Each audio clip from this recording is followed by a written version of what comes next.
Welcome to Coffee Powered Systems, equipping women with actionable steps to overcome overwhelm and streamline business and life. So grab your favorite drink and come hang out with me. I'm your host, Miranda Merton. Welcome to episode 1 of Coffee Powered Systems. I'm your host, Miranda Merton, and I want to say thank you for tuning in and listening today. There are so many podcasts out there, and I'm glad you are joining me today. I am drinking coffee right now. How fitting, right? I've got my coffee for Coffee Powered Systems, and I want you to grab a drink and join me while you listen to this episode. If you are listening sometime in the future, we are in the middle of a global pandemic right now. We have got the coronavirus spreading through the world, COVID-19, and we are all sheltering in place. I feel like the end is near though, because I went to the grocery store this morning for like the first time in a few weeks, because I've been getting my groceries delivered by Amazon Fresh, which is awesome, by the way. Maybe I'll talk about that a little later on in a different episode. But I had to go out and grab a few things, and I went out today. I went to Aldi, and they actually had toilet paper and paper towel on the shelves, y'all. And if you know what's going on right now, that is a freaking miracle. So I feel like the end is near, or at least in sight. We're over the hump. Things are coming back. Things are getting back to normal. Although, everybody's still got their masks and gloves and being super, super hyper aware of their surroundings, which, to be honest, I hope that lasts, after this is all over. Give me my personal space. You stay over there, don't cough on me. It's fine. And people have been nicer, and I hope that lasts too. So some of this stuff actually, I hope continues after this is all over and we get back to normal life, because we will get back to normal life. We always tend to bounce back. And speaking of our normal life, this is actually the perfect time for us to, ramp up this podcast and get into creating systems and workflows for when our normal life does get back to where we want it to be. We start getting back to school. We start getting back to work. Some people are out of work. Some people are still trucking along and doing what they were doing before.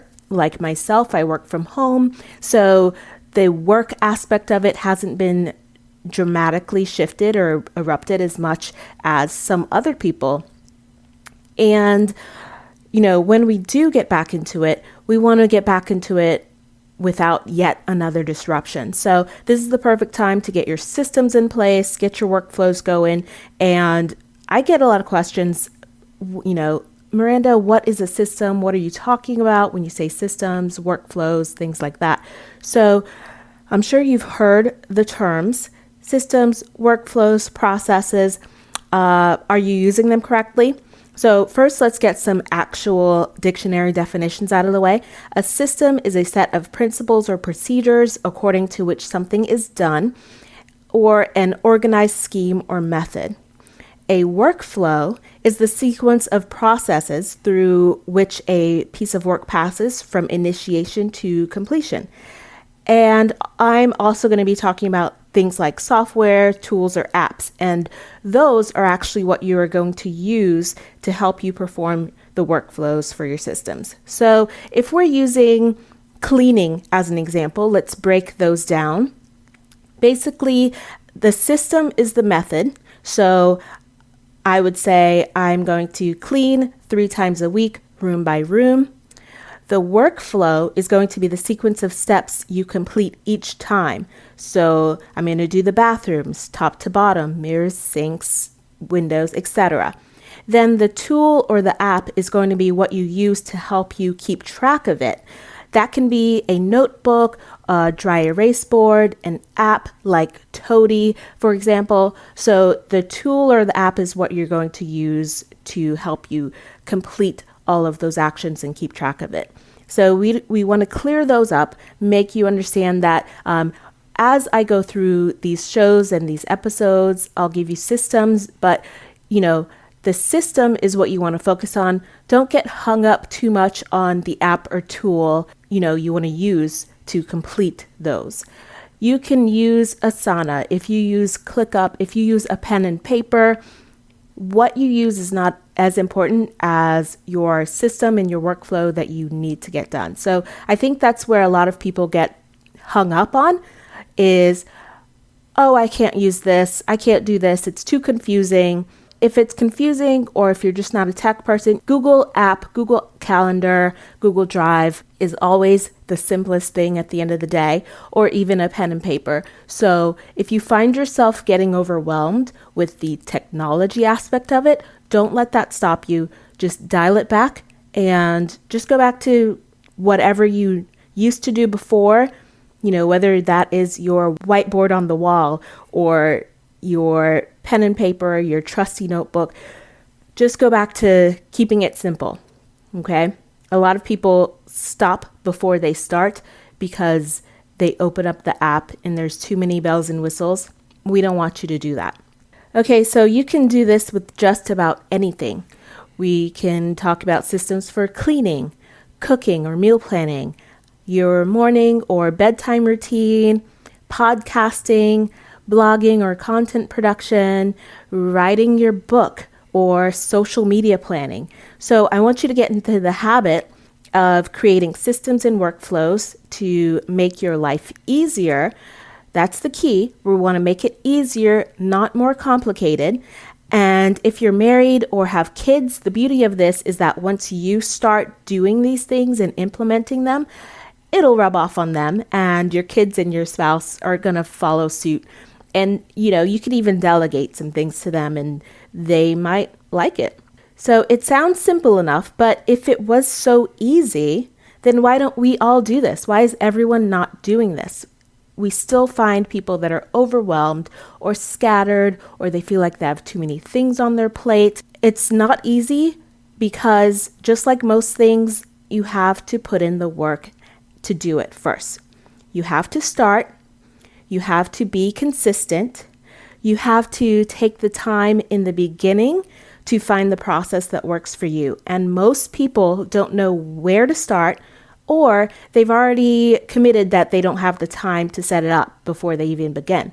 I know a lot of times, even when I start a new process or use a new app, I sit down and I look at it and I'm like, oh, I have to now go and put all my crap into this app and then configure it how I want to. And that right there can take an hour to maybe even 3 hours. If you're not used to the app, you've got to learn how to use it. You've got to learn how to use the system. And that puts people off. And, it's another, okay, I'll get to it next week. And you're back to where you started and you fall back into old habits. There's a fantastic book called The One Thing by Gary Keller. And if you've read it, you know where I'm going with this. I want you to commit to doing just one thing. So if you want to make this work, then just do one thing each week.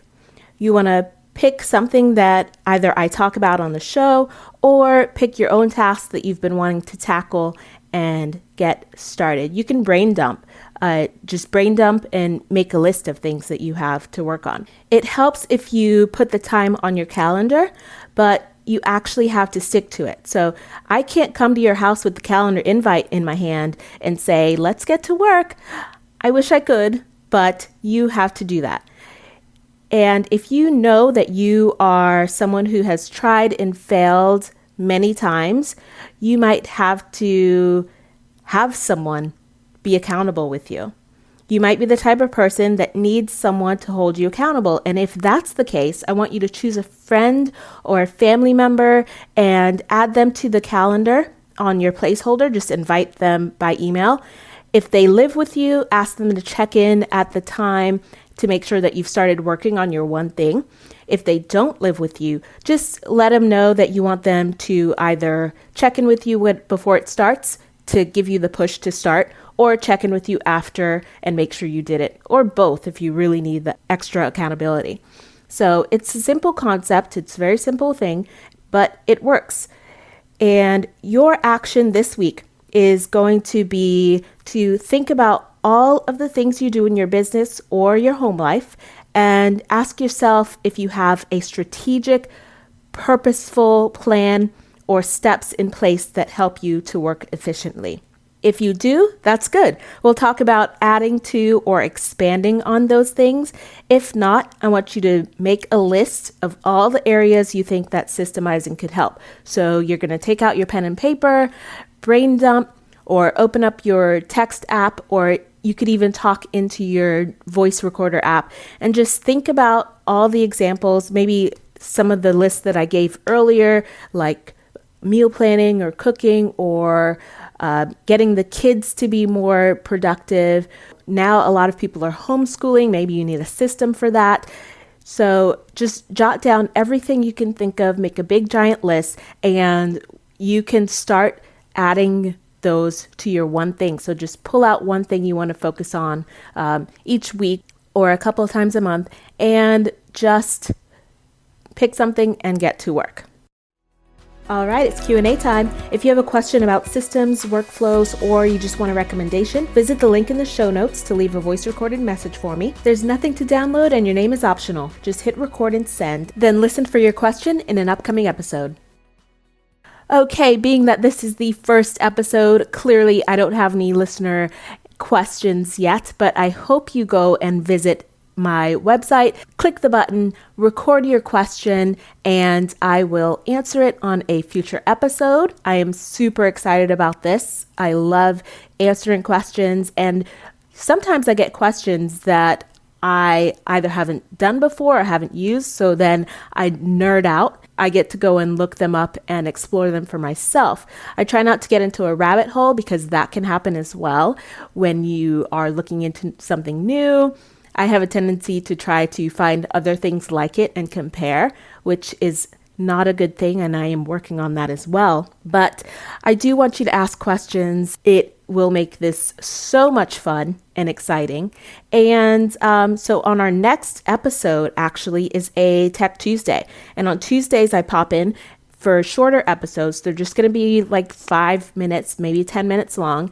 And I am going to choose an app or a tool or a system that I have either used or dabbled in a little bit. I will tell you about it, where to get it, what it does, and they're just my little recommendations that might help you. I don't recommend using all the things, because we want to keep this simple. You're going to pick a few different things that might help you for your situation. I'm not saying that everything I recommend you need to be using, because number one, we don't have to have a tool for every aspect of your life, but sometimes using a tool or for your systems is better. And that's where the Tech Tuesdays comes in. If you find that something that you're doing is just not working, one of these apps might help. So that's what I want to focus on in Tech Tuesday. And my first one for the upcoming Tuesday, I'm giving you the deets on one of my favorite go-to websites for finding amazing things. So I don't want you to miss that one. It's going to be a great one to start with, and I look forward to seeing you next time on Coffee Powered Systems. Thanks for listening to Coffee Powered Systems. You can find links to everything mentioned in the episode down in the show notes or on the website at mirandamerton.com. If you enjoyed this episode and would love to continue mastering your workflows and processes, subscribe on your favorite podcast player and join me here next time.